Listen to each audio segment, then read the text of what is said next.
Ano niluluto mo?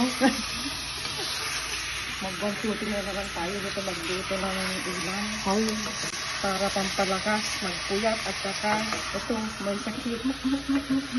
Maghigop. 1-2-3 magluto na. Sigula. ano saluyot ka? Ay, saluyot. May ano ka? Ano to sayote? May sayote ka nga. Meron doon? Oo. Ay, meron dyan sa ano? Hindi ka kumakain ng sayote? Kumakain. Hindi ko alam na may sayote doon sa store. Meron. Hindi ka siguro naghahanap. Hindi ako naghanap kasi hindi man ako magluluto eh. Eh, hindi ako naghanap. Kaya nga. May sayote pala din. Doon ako bumili sa ano, sa malapit sa pharmacy. Oo, yung sa Ralph's. Oo. Meron naman. Oo nga, Wala ayun naman, no. wala. Hindi kaya papaya sa ano. Kaya lang, right yung papaya nila.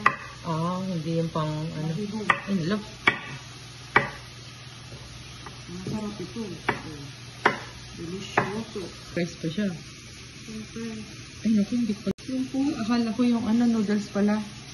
Akala. Hinahanap ko yung sitanghon. Diba? Ah, Pwede na yung oo. yung ano. Oo. Yung sitanghon. Ito siya nilagay. Okay, mas masarap pa yan sa adobo. Yung kanina, hindi ko talaga makain yung adobo. Buti tinikman ko kumain. With noodles. Rice noodles. Kaya wala lang rice. Noodles na lang. Tapos, walang sili. Spinach na lang. Mas healthy. Ang kapal. Pwede na. 1-2-3 na naman. Oh, may ano na tayo. Pagkain na tayo. Hindi maganda yung papaya nila dito. Mas maganda yung sayo. Mm.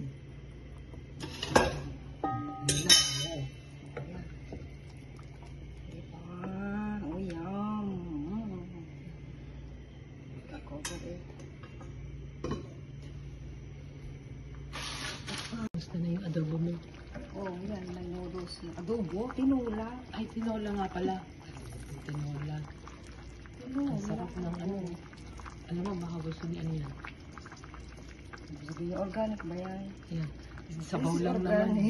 Sabaw lang naman at saka may ano. Tignan natin ba?